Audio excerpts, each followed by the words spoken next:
नमस्कार सभी को। कक्षा 6 के सभी विद्यार्थियों का मेरे चैनल में हार्दिक स्वागत है। आज मैं उपस्थित हूँ आपकी हिंदी पाठ्य पुस्तक अक्षरा का पाठ 12 साप्ताहिक धमाका लेकर। तो आइए प्रारंभ करते हैं। इतवार की सुबह पूरे मोहल्ले में साप्ताहिक धमाके की ही चर्चा थी। फुल स्कैप कागजों पर कार्बन लगाकर हाथ से लिखा गया साप्ताहिक धमाका का पहला अंक सभी ने सुबह सुबह अपने घर के दरवाजे पर पड़ा पाया। उस अंक की मुख्य खबर बड़े बड़े अक्षरों में थी, लाला धनीराम के मसालों में मिलावट। फिर छोटे अक्षरों में पूरा विवरण दिया गया था। मसाले, चीनी, अनाज आदि में लाला ने जो मिलावट की थी उसके प्रति सबको आगाह किया गया था। लाला के घिसे पुराने वाटों की चर्चा थी। कम तौलने की कला में माहिर लाला को पुरस्कृत करने का प्रस्ताव भी था। साप्ताहिक धमाका में कुछ खबरें चटपटी थी, कुछ तिलमिलाने वाली। कुछ खबरों के शीर्षक थे, गुटकू भटनागर बैंगन की सब्जी से चिढ़ते हैं, ठेकेदार हजारा सिंह ने लड़की की शादी में 50,000 नगद दहेज दिया, हेडमास्टर चोपड़ा के घर स्कूल के चपरासी काम करते हैं, क्लास टीचर सोहन लाल ने 3 महीने की फीस अब तक स्कूल में जमा नहीं की। साप्ताहिक के दूसरे पृष्ठ पर कुछ शैतान बच्चों के बारे में खबरें दी गई थी। बीरू ने पिता की घड़ी चुराकर 50 रुपए में बेची। राजेश का सफ़ेद कुत्ता चोरी हो गया। दीनू और रमेश ने स्कूल से भागकर पिक्चर देखी।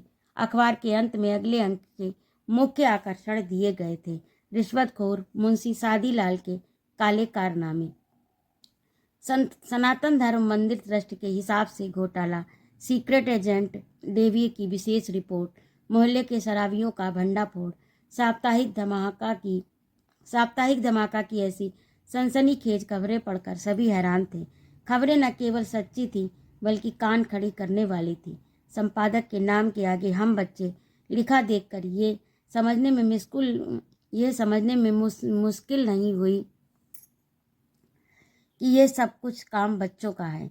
कुछ लोग बच्चों के इस साहस भरे काम से खुश थे, कुछ अपनी पोल खुलने से बेहद खिसियाए हुए थे। लाला धनीराम की दुकान में तो सुबह सुबह ही हंगामा हो गया। टंडन साहब ने 1 किलो चीनी तुलवाई, फिर किलो का बाट देखा तो नीचे खोखला पाया। हर तौल में कम से कम 100 ग्राम का घोटाला। फिर किलो का बाट उठाकर लोग इकट्ठे हो गए, खूब चकचक हुई। गुटकू भटनागर निकले तो बच्चे उन्हें बैंगन की सब्जी कहकर चढ़ाने लगे। बस यूं ही समझिए कि हर तरफ धमाका हो रहा था। सब यही सोचते, यही पूछते कि ये सब किसने किया, कौन है ये बच्चे, लेकिन जवाब कोई न दे पाता। देता भी कैसे। साप्ताहिक धमाका की योजना बहुत ही गुप्त ढंग से बनी थी। अगले इतवार को जब साप्ताहिक धमाका का दूसरा अंक बटा तो लगा जैसे किसी ने मिर्चों के पैकेट खोलकर हवा में उछाल दिए हों। यानी बहुत मिर्ची लगने वाली खबरें थीं। मोहल्ले के कई सम्मानित कहे जाने वाले लोगों की पोल खुल गई थी। मंदिर का चंदा खाने वाले बच्चों को उद्यमी और पापी कह रहे थे। चोरी छिपे शराब पीने वाले अपनी सफाई दे रहे थे। मुंशी सादीलाल चिल्लाकर कह रहे थे, मैं एक एक की खबर लूँगा, जेल की हवा खिलवा दूंगा, मैं भी मुंशी हूँ मुंशी। कई दिनों तक यही कोशिश चलती रही कि साप्ताहिक धमाका के बच्चों का पता लगाया जाए। कौन लिखता है इसे, कौन खबरें इकट्ठी करता है, कब बांटा जाता है। मोहल्ले के लगभग सभी बच्चों की लिखावट के नमूने इकट्ठे किए गए। कुछ शैतान बच्चों की हरकतों पर निगाहें रखी गई, लेकिन सफलता न मिलनी थी और न मिली। हार कर मोहल्ले के सभी बड़े लोगों की एक मीटिंग बुलाई गई। मुंशी सादीलाल ने कहा, ऐसे सनसनीखेज काम आज़ादी की लड़ाई के ज़माने में क्रांतिकारी किया करते थे। उनका भी पता अंग्रेजों को लग ही जाता था। हैरानी है कि हम अपने ही दुश्मनों को नहीं पहचान पा रहे हैं। इस पर प्रोफेसर माथुर ने कहा, यह काम भी आज़ादी की लड़ाई के दिनों जैसा ही है। आज इस बात की बहुत ज़रूरत है, जो लोग समाज और देशवासियों के दुश्मन हैं उनका भंडाफोड़ किया जाए। ये काम हमें करना चाहिए, लेकिन बच्चे कर रहे हैं। मैं उन बच्चों को बधाई देता हूँ। फिर तो मीटिंग में बहुत हंगामा हुआ। बिना किसी निर्णय के मीटिंग खत्म हुई। इतवार की सुबह साप्ताहिक धमाका में अन्य खबरों के साथ मीटिंग की रिपोर्ट भी थी। पहले मज़ेदार खबर थी, लाला धनीराम द्वारा साप्ताहिक धमाका बांटने वाले को पकड़ने की कोशिश नाकाम। दरअसल लाला धनीराम सुबह 4 बजे उठकर घर के बाहर अंधेरे में बैठ गए थे, लेकिन जब उजाला हुआ तो देखा साप्ताहिक धमाका तो पहले ही बट चुका था। साप्ताहिक धमाका के ताज़ा अंक में उन घरों के नंबर दिए गए थे जहां रेडियो बहुत ज़ोर से बजता है। अपील की गई थी, इससे मोहल्ले के बच्चों की पढ़ाई में बाधा पड़ती है, कृपया रेडियो धीमा बजाइए। मंदिर में रोज़ रोज़ होने वाले कीर्तनों को लाउड स्पीकर न बजाने की अपील की गई थी।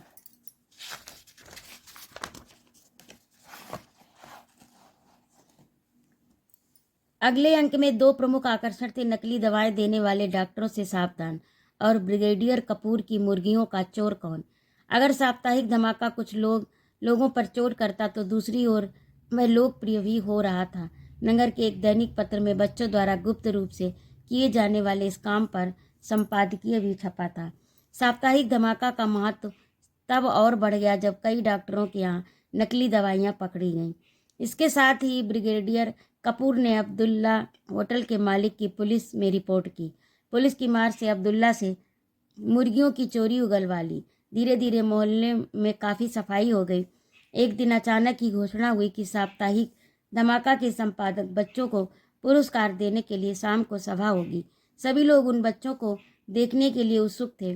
मोहल्ले के पार्क में दोपहर में ही शामियाना लग गया। लाउड स्पीकर पर फिल्मी गाने बजने लगे। शाम को पांडाल खचाखच भर गया। सनातन धर्म मंदिर ट्रस्ट के अध्यक्ष चिरंजी लाल, मुंशी सादी लाल, लाला धनीराम, डॉक्टर चेलाराम आदि मंच पर बैठे थे। सभा की कार्यवाही शुरू करते हुए अध्यक्ष चिरंजी लाल ने अपने भाषण में कहा, हम साप्ताहिक धमाका के संपादक बच्चों की मुक्त कंठ से प्रशंसा करते हैं। उन्होंने हमारी गलतियां बताकर हमें सही राह दिखाई। हमने तय किया है कि हर बच्चे को इस काम के लिए 500 रुपये का इनाम दिया जाए, लेकिन हम नहीं जानते कि वे बहादुर बच्चे कौन हैं। इसीलिए हम उनसे निवेदन करते हैं कि वे सब मंच पर आएँ, अपना परिचय दें और पुरस्कार लें। भाषण समाप्त हो गया। मंच पर बैठे लोग सामने बैठी भीड़ की ओर देखने लगे। भीड़ में बैठे सब लोग अपने पीछे मुड़ मुड़ कर देखने लगे कि ये बच्चे कौन हैं, किंतु एक भी बालक मंच की ओर नहीं बढ़ा। वो 5-5 मिनट और फिर 10 मिनट बीत गए। धीरे धीरे शोर होने लगा। लोग मंच पर बैठे नेताओं की खिल्लियां उड़ाने लगे। सभा समाप्त हो गई। साप्ताहिक धमाका के अगले अंक में मुख्य खबर छपी, संपादक बच्चों को ब्लैकमेल करने की चाल नाकाम। फिर खुलासा किया गया कि साप्ताहिक धमाका के संपादक बच्चों को पहचानने के लिए ये कितना बड़ा षड्यंत्र था। इसके बाद से साप्ताहिक धमाका और भी जोर से धमाका करने लगा। परिणाम ये हुआ कि लोग अपने को धीरे धीरे बदलने लगे। रेडियो और भजन कीर्तन वाले लाउड स्पीकरों का स्वर धीमा हो गया। मुंशी सादीलाल भी कहने लगे, अरे भाई, और भजन कीर्तन वाले लाउड स्पीकरों का स्वर, अरे भाई, इस वानर सेना से कौन दुश्मनी ले, जो भगवान दे उसी में खुश रहो। डॉक्टरों के यहाँ भी ठीक दवाएं मिलने लगी। साप्ताहिक धमाका अभी बंद नहीं हुआ। हर इतवार की सुबह उनके अंक बट जाते। अब एक राज की बात सुनो। पिछले दिनों मैंने साप्ताहिक धमाका के संपादक बच्चों से मुलाकात की। उन्हें इस साहसिक और जोखिम भरे काम के लिए बधाई दी। सबसे अधिक प्रशंसा इस बात के लिए की कि उन्होंने अपनी गोपनीयता बनाए रखी। तुम्हें यह जानकर आश्चर्य होगा कि ये संपादक बच्चे उसी मोहल्ले के हैं। इनकी संख्या 4 है। चारों बिल्कुल सहज होकर रहते हैं, लेकिन उनकी तेज निगाह से